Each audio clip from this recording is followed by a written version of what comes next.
رب کعبہ کی قسم میں کامیاب ہو گیا۔ مسلمان غور کرو، کیا اتنی عظیم شے جس کی تمنا حضور صلی اللہ علیہ وسلم نے کی ہو، حضرت عمر فاروق رضی اللہ تعالیٰ عنہ نے کی ہو، جس کے حاصل ہونے پر حضرت علی رضی اللہ تعالیٰ عنہ نے اپنے آپ کو کامیاب بنا دیا ہو، کیا وہ بھی کم کی چیز ہو سکتی ہے؟ اگر شہادت ہی کی وجہ سے کوئی دن، کوئی مہینہ، کوئی تاریخ کم کی تاریخ ہو جاتی ہے تو یقین محرم الحرام کو کم کی تاریخ کیوں نہ کہا جائے؟ اس میں امیر المؤمنین سیدنا عمر بن خطاب رضی اللہ تعالیٰ عنہ شہید ہوئے، اور عمر بن خطاب جن کی حیبت سے قہر و غصہ لرز گیا۔ ماہ ذی الحجہ کی 18 تاریخ کو سیدنا عثمان بن عفان رضی اللہ تعالیٰ عنہ شہید ہوئے۔ ماہ شوال کو غم کا مہینہ کیوں نہ کہا جائے کہ اس ماہ میں حضور صلی اللہ علیہ وسلم کے سگے چچا حضرت حمزہ رضی اللہ تعالیٰ عنہ کی دردناک شہادت کا واقعہ پیش آیا، جس کی نوش کو دیکھ کر حضور صلی اللہ علیہ وسلم کڑپ ہوئے اور فرمایا، امی شہید الشہداء، میرے چچا شہیدوں کی سردار۔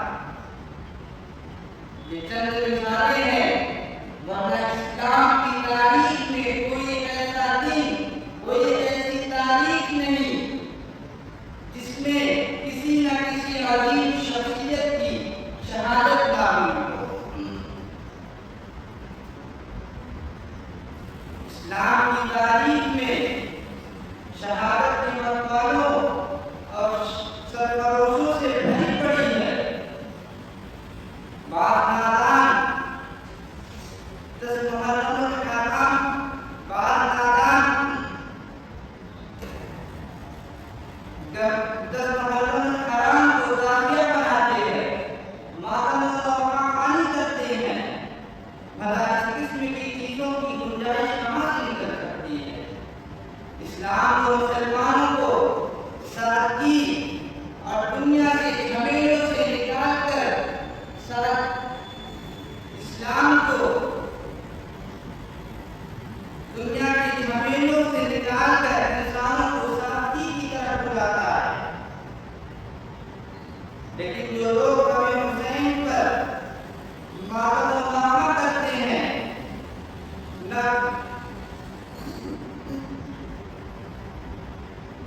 اہل سنت